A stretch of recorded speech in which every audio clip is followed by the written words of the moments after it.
धन्यवाद आदरणीय प्रधानमंत्री जी। अब मैं आपसे निवेदन करता हूं कि आप मार्गदर्शन भाषण कर हमारा उत्साहवर्धन करें।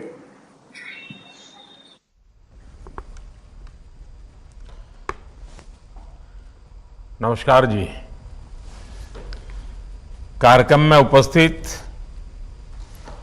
केंद्रीय मंत्रिमंडल के मेरे सहयोगीगण, विभिन्न राज्यों के माननीय मुख्यमंत्री साथी,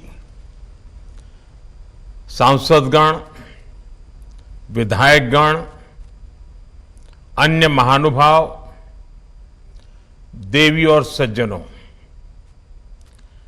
आज के इस कार्यक्रम में पद्म सम्मान पाने वाले अनेक व्यक्तित्व भी हमारे साथ जुड़े हुए हैं। मैं उनका भी आदरपूर्वक स्वागत करता हूं, अभिनंदन करता हूं। आज ऑल इंडिया रेडियो की एफएम सर्विस का एक्सपांशन ऑल इंडिया एफएम बनने की दिशा में एक बड़ा और महत्वपूर्ण कदम है।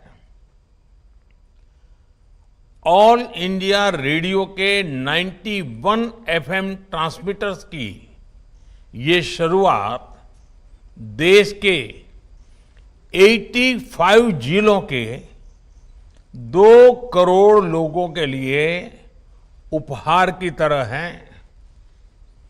एक तरह से इस आयोजन में भारत की विविधता और अलग अलग रंगों की एक झलक भी है। जिन जिलों को कवर किया जा रहा है उसमें एस्पिरेशनल डिस्ट्रिक्ट्स, एस्पिरेशनल ब्लॉक्स, उनको भी सविशेष इसका लाभ मिल रहा है। मैं ऑल इंडिया रेडियो को इस उपलब्धि के लिए बहुत बहुत बधाई देता हूं। इसका काफी लाभ हमारे नॉर्थ ईस्ट के भाई बहनों को होगा, युवा मित्रों को होगा। इसके लिए उन्हें मैं विशेष तौर पर बधाई देता हूं। साथियों, जब बात रेडियो और एफएम की होती है तो हम जिस पीढ़ी के लोग हैं, हम सबका रिश्ता एक भावुक श्रोता का भी है।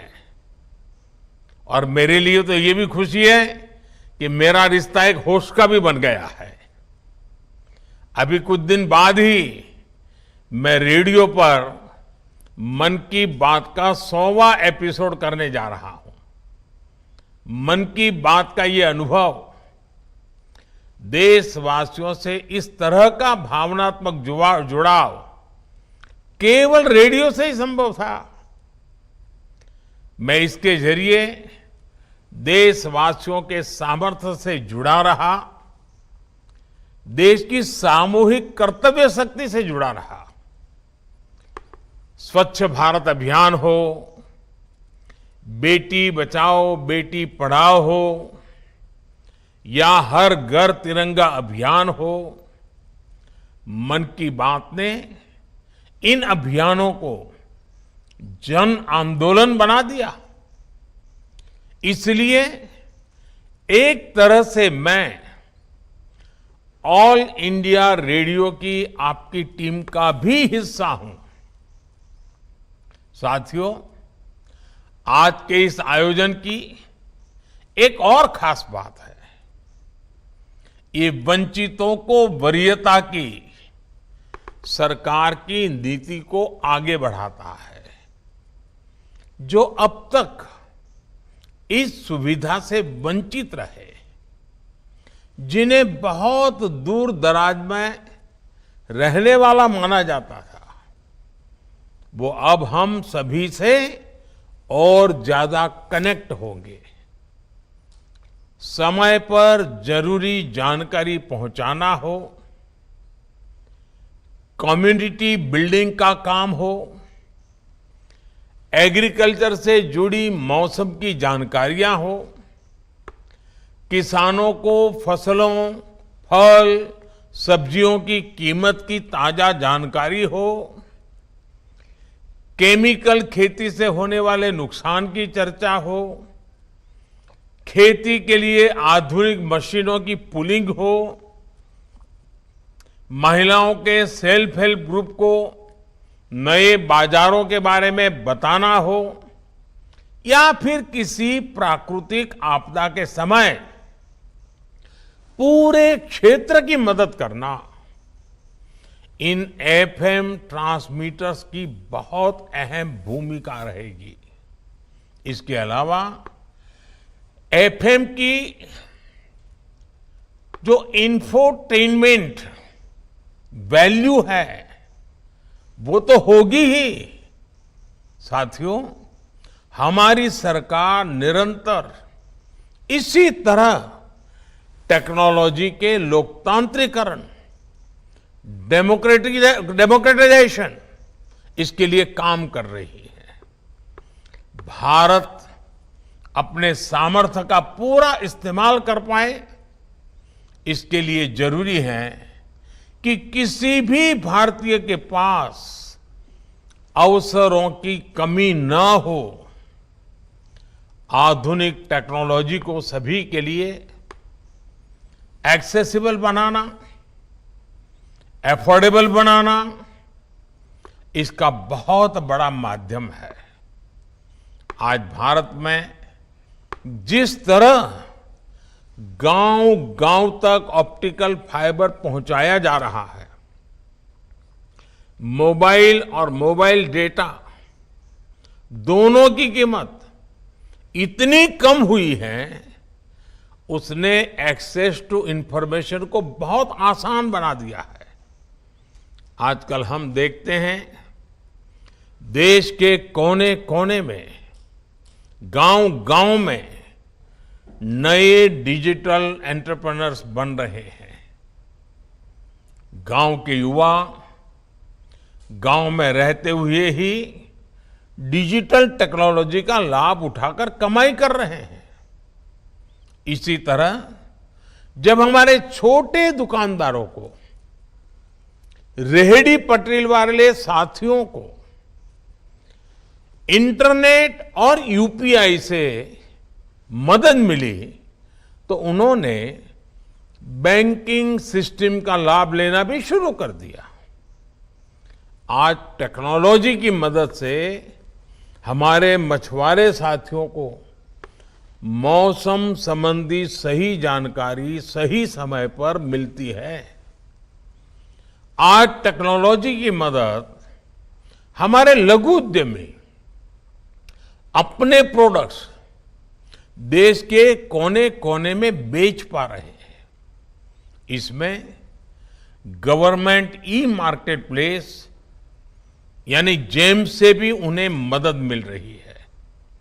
साथियों, बीते वर्षों में देश में जो टेक रिवॉल्यूशन हुआ है, उसने रेडियो और विशेषकर एफएम को भी नए अवतार में गढ़ा है। इंटरनेट के कारण रेडियो पिछड़ा नहीं, बल्कि ऑनलाइन एफएम के जरिए, पॉडकास्ट के जरिए इनोवेटिव तरीके से सामने उभर करके आया है। यानी डिजिटल इंडिया ने रेडियो को नए लिसनर्स भी दिए हैं और नई सोच भी दी है। यही रिवॉल्यूशन आप संचार के हर माध्यम में देख सकते हैं। जैसे आज देश के सबसे बड़े DTH platform DD free dish की सेवा 4 करोड़ 30 लाख घरों में पहुंच रही है। देश के करोड़ों ग्रामीण घरों में, बॉर्डर के पास वाले इलाकों में आज दुनिया की हर सूचना रियल टाइम में पहुंच रही है। समाज का जो वर्ग दशकों तक कमजोर और वंचित रहा, उसे भी फ्री डिश से एजुकेशन और एंटरटेनमेंट की सुविधा मिल रही है। इससे समाज के अलग अलग वर्गों के बीच असमानता दूर करने और हर किसी तक क्वालिटी इंफॉर्मेशन पहुंचाने में सफलता मिली है। आज डीटीएच चैनलों पर विभिन्न प्रकार के एजुकेशन कोर्सेज उपलब्ध है। एक से बढ़कर एक यूनिवर्सिटी का ज्ञान सीधे आपके घर तक पहुंच रहा है। कोरोना काल में इसने देश के करोड़ों विद्यार्थियों की बहुत मदद की है। डीटीएच हो या फिर एफएम रेडियो, इनकी ये ताकत हमें फ्यूचर इंडिया में झोंकने के लिए एक विंडो देती है। हमें इसी भविष्य के लिए खुद को तैयार करना है। साथियों, एफएम ट्रांसमीटर से बन रही इस कनेक्टिविटी का एक और आयाम है। देश की सभी भाषाओं और विशेष रूप से 27 बोलियों वाले इलाकों में इन एफएम ट्रांसमीटर्स से ब्रॉडकास्ट होगा। यानी ये कनेक्टिविटी सिर्फ कम्युनिकेशन के साधन को ही आपस में नहीं जोड़ती, बल्कि लोगों को भी जोड़ती है। ये हमारी सरकार के काम करने के तरीके की एक पहचान है। अक्सर जब हम कनेक्टिविटी की बात करते हैं तो हमारे सामने रोड, रेल, एयरपोर्ट की तस्वीर उभरती है। लेकिन हमारी सरकार ने फिजिकल कनेक्टिविटी के अलावा सोशल कनेक्टिविटी को बढ़ाने पर भी उतना ही जोर दिया है। हमारी सरकार कल्चरल कनेक्टिविटी और इंटेलेक्चुअल कनेक्टिविटी को भी लगातार मजबूत कर रही है। जैसे पिछले 9 वर्षों में हमने पद्म अवार्ड, साहित्य और कला अवार्ड के द्वारा देश के अलग अलग हिस्सों के रियल हीरोज को सामने सम्मानित किया है। पहले की तरह पद्म सम्मान सिफारिश के आधार पर नहीं, बल्कि देश और समाज की सेवा के आधार पर दिया जाता है। आज जो पद्म सम्मान पाने वाले साथी हमारे साथ जुड़े हैं, वो इसे भली भांति जानते हैं। देश के अलग अलग हिस्सों में तीर्थ स्थलों, धार्मिक स्थानों का कायाकल्प होने के बाद एक राज्य का व्यक्ति दूसरे राज्य में जा रहा है। पर्यटन स्थलों पर लोगों की बढ़ती संख्या देश में कल्चरल कनेक्टिविटी बढ़ाने का प्रमाण है। आदिवासी स्वतंत्रता सेनानियों से जुड़ा संग्रहालय हो, बाबा साहब आम्बेडकर के पंच तीर्थ का पुनर्निर्माण हो, पीएम म्यूजियम हो या फिर नेशनल वॉर मेमोरियल, ऐसी पहलों ने देश में इंटेलेक्चुअल और इमोशनल कनेक्टिविटी को नया आयाम दिया है। साथियों, कनेक्टिविटी चाहे किसी भी स्वरूप में क्यों न हो, उसका उद्देश्य होता है देश को जोड़ना। 140 करोड़ देशवासियों को जोड़ना। ऑल इंडिया रेडियो जैसे सभी कम्युनिकेशन चैनल्स के लिए भी यही विजन होना चाहिए, यही मिशन होना चाहिए। मुझे विश्वास है आप इस विजन को लेकर इसी तरह आगे बढ़ते रहेंगे। आपका ये विस्तार संवाद के जरिए देश को नई ताकत देता रहेगा।